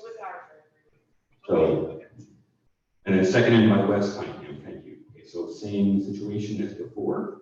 If you would like, so I will make a request to the developer to come back within 3 weeks, and then I'll arrange what mutual time and date would work, and it would be here again. So by same situation as before, by show of hands, how many yeses are there? Please keep them up, all right? 1, 2, 3, 4, 5, 6, 7, 8, 9, 10, 11, 12, 13, 14, 15, 16, 17, 18, 19, 20, 21, 22, 23, 24, 25. Are there any no's? one no. Are there any abstentions? See one, two abstentions. That's 25, 1 to 2, and the yeses have it. So I will try to make those arrangements, and then what we'll do is, if they're agreeable to it, I will make an announcement on Facebook, and I will make an announcement on email. And we'll try to contact as many folks as we can about that special meeting. Yes, Mr. Todd. Yes, I just want everybody to know, we also, a member of the community, Lewis Orr, who is a prominent athlete, a coach. He lives, his mother lived over here on Hut, ran the Hut, but he went to Lyons High School in Withrow, played NBA basketball. He was a fine individual when he grew up basketball. You want to be proud of this work. In fact, when you look at the sign here at the bridge, he's 55 on the bridge that wasn't there. That's Lewis. We lost him, 54 years old. Are there any other general announcements for you?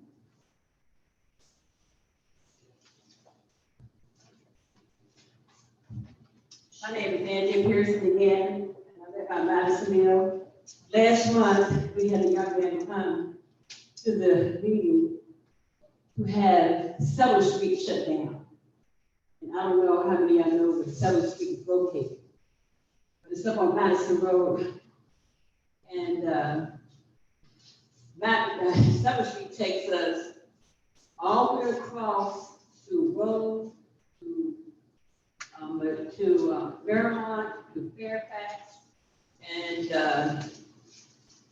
it's a route that we have been using forever. And I just feel like we should try to find a way to hold the 7th Street, because you don't have to even go to the lights just to go to 7th Street. 7th Street has been a convenient street forever in Madisonville. So they voted on it last month to give a letter of support for the city to shut down 7th Street. And I went downtown today, and they told me I can start a petition that can counteract that. So I can get the engineer to come out here to our meetings so we can talk about 7th Street. How can they help this young man? Because what happened, somebody went down 7th Street about a couple of times, I think, and hit his car and he hit his house. So the city needs to work with him to find out, figure out what can he do to protect his home without shutting down 7th Street. So I have a petition back here. If anybody interested in to sign it, where we can save 7th Street, get the engineer committee to come out here and talk to us about what they could do for 7th Street. I have a petition back here if you want to sign it.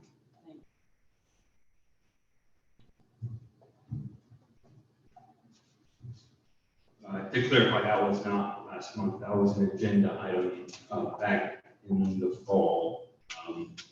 And she's referring to this section. There's a bridge there over Duck Creek, and the current proposal by the city would be to put in removable metal bollards. That way, there's still be access for the city's vehicles as necessary, particularly the city parks. We'll see that in the president's report.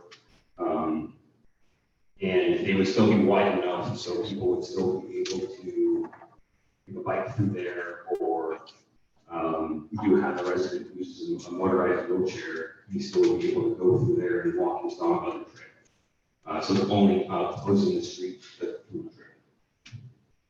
Yeah, we won't be able to use it. We won't be able to use it. Won't be no access to just people with a bicycle. Walking, cycling, basically anything other than a car. So I don't know, some kind of golf cart or something that would fit through there. Moped, yeah. But we have 15 houses out here, about 15, 20, I went around the neighborhood, and 15 have streets that facing a house. So if every car would go down and hit each one of those houses, we won't have a street to drive around. Well, this is a response to a house being struck 3 times in, I think, 3 or 4 years. So if you are aware of a traffic problem, we will also work with you to make your street or intersection safe. I'll get with the city to find the best way I have actively been talking to the city about this for actual years. They installed speed humps last year and clearly didn't work. The people that have been striking their house are frankly people who are joyriding after midnight and have been intoxicated, so the homeowner is at risk of having his insurance pulled. So this has been an ongoing process for several years, yes. That's anybody's risk, not just you. All right, is there any announcements for, okay, Hannah?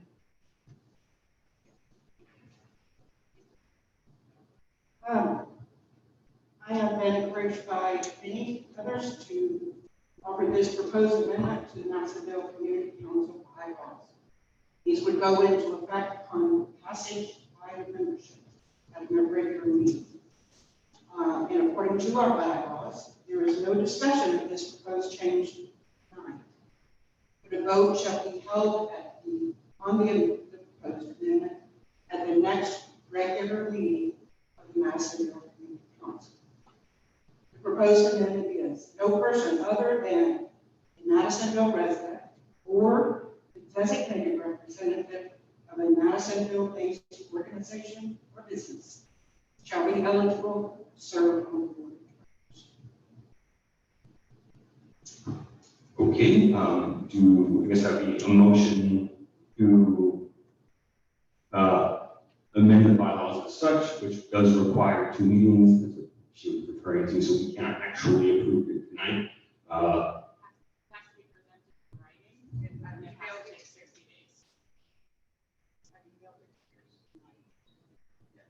Okay.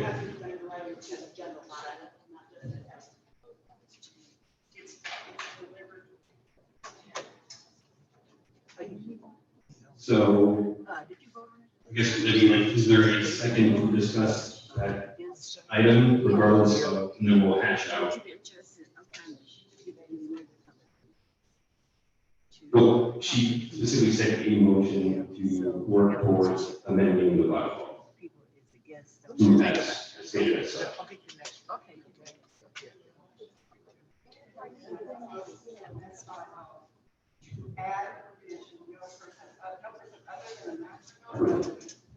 Or the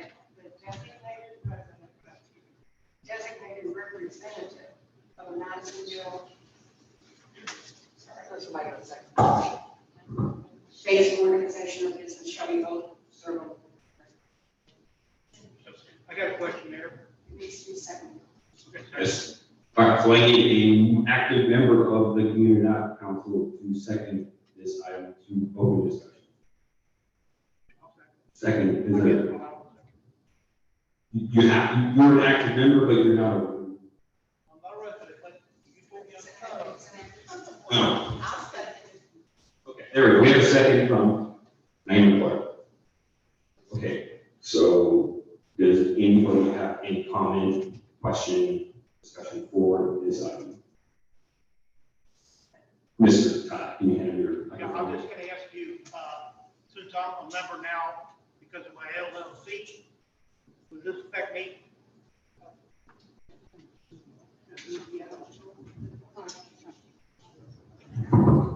Is that this item was for the board only? Is that what you're saying? The board of directors consists of the officers and all committee chair. It does not preclude a non-resident, non-representative of a business to serve on the committee or to help in any way, shape, or form. It just precludes them from serving as a chair or as an elected officer. So my philosophy is, there's so many people here, all of y'all are qualified to be on the board, and we want you to serve. To clarify, you cannot be an officer if you're not a resident. That's already the case. I think that's all. Kate's hand first. I do have a question because it directly affects the one board member that is constantly getting attacked, and that would be, sorry, Alicia, I'm calling you out. So this seems very pointed, if you will. this has been a bylaw, especially bylaw committee complete overhaul. If somebody is willing to donate and volunteer their time that is actually professional in the business, and it does appear that it is being specifically targeted.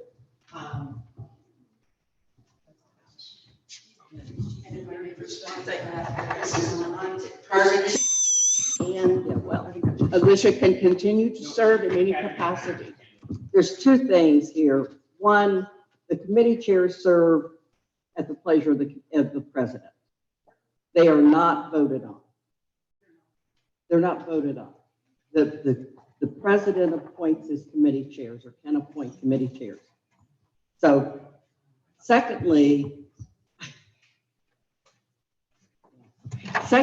I don't know what the purpose is, but I would go to Invest in Neighborhoods. That's what they're there for, and they would help you and guide you through the revision of bylaws. If in fact, this organization here decides that that's something that they want to move forward with.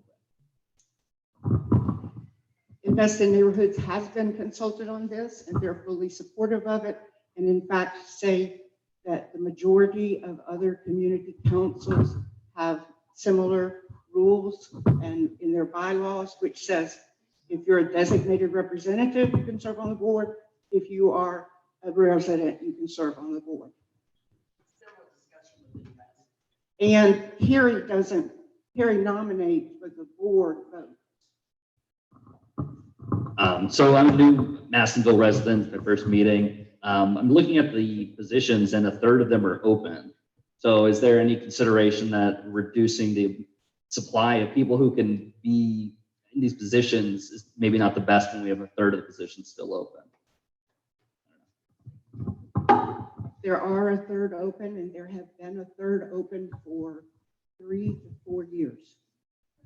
And the presidents, plural, at the time have chosen not, in spite of there being volunteers, there have been volunteers that have stepped forward, but presidents at the time have declined to appoint the volunteers to those committees. Right,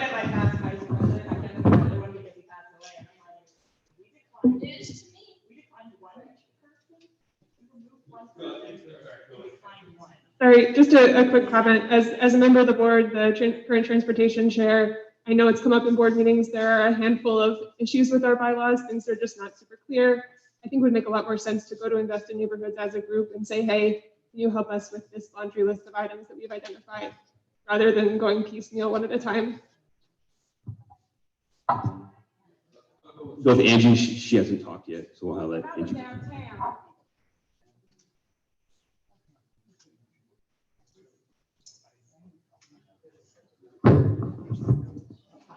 When I was downtown, I had questions about my community and the decisions that were made in our community. And they told me, strengths come in numbers. They said, whatever decision you make in your community, the council will go with it. So whatever this question is reflecting to, who is reflecting to about volunteering on our committee. And I know one person, I think she does a wonderful job volunteering to help our community.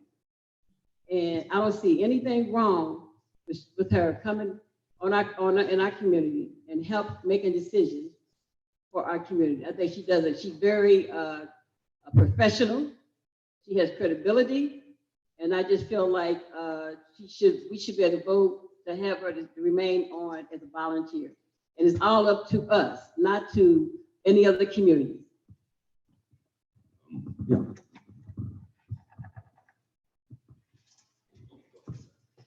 Again, the bylaws specify that the motion is made and it's seconded, that it be discussed at the next meeting.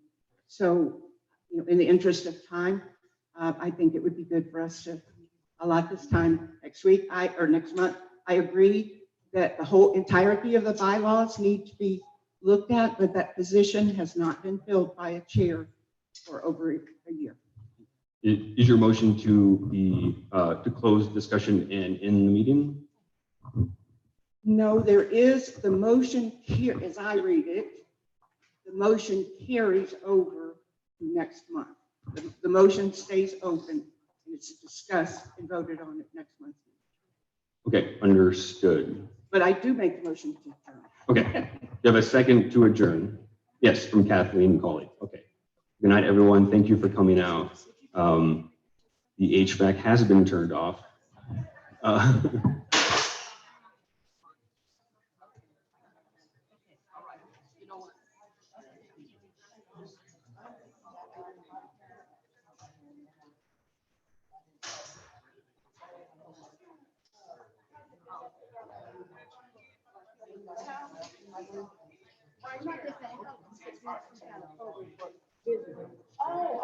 yeah. That's why she had asked me about. Okay. So, what one was, can you make sure she get one?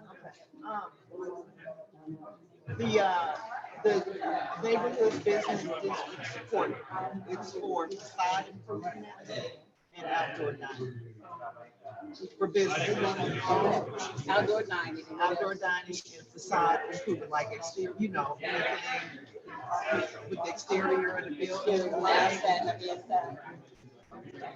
You know what? I don't want to see the whole building. You talking about for, Even though she has a business there, but she don't own the building. you talking about Walter Burns? Yeah. I think that if the owner, if the landlord, yeah, I think, but I don't want to give bad information because I know that some people, like they bring the space, whether there's some way that the landlord can work with the application to get it. So, what does she need? I don't know, I'm gonna ask you. Oh, okay. Okay. Yeah, yeah. So when the applications come out, it'll have more details, information. It'll have more details. How you been? Happy New Year. I'm excited. I mean, you know, that's what I'm the thing. I'm saying, I'm bringing up for my gosh, I already know it for me because I think it's simple. But so can you, because I know people raise the fact that the house, what happens when this happens, right? I'm gonna try to get the engineer to come out and talk about it. Instead of just like. I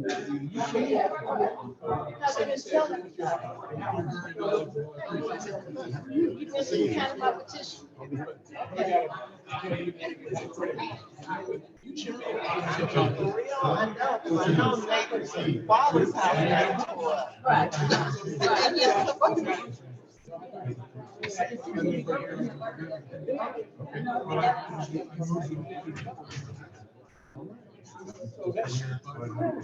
I don't have enough. But somebody else. I'm sorry, can you have something about something? You want to know where the houses were? I wrote it down. You can read my handwriting. Wax floor. And I'll do someone. Can you get the flyers? Okay, that's what I want. Thank you.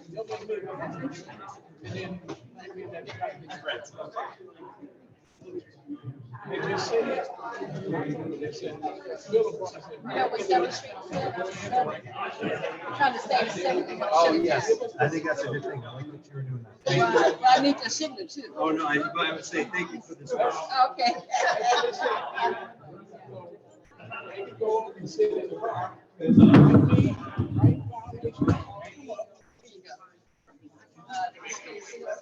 Oh, I'm sorry, my bad. I still see spilling.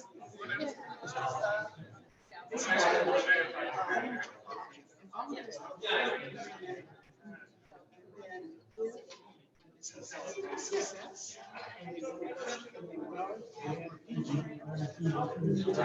what do y'all want to do?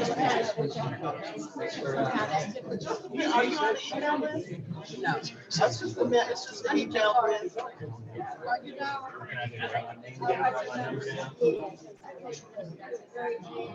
Yeah,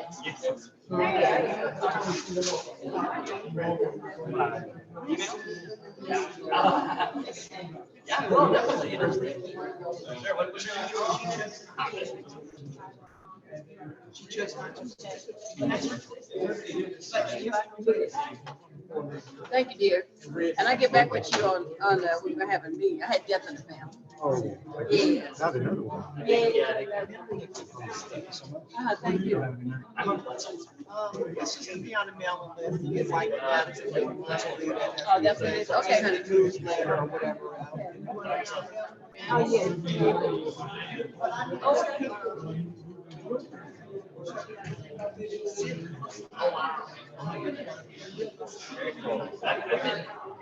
Nashville, it's a little over a year, so getting settled. We're at Washington.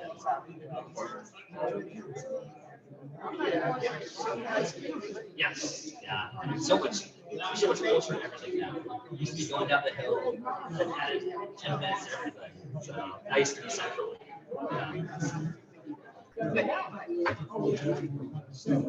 Definitely. Didn't think I was gonna be asking any questions for you. Might as well.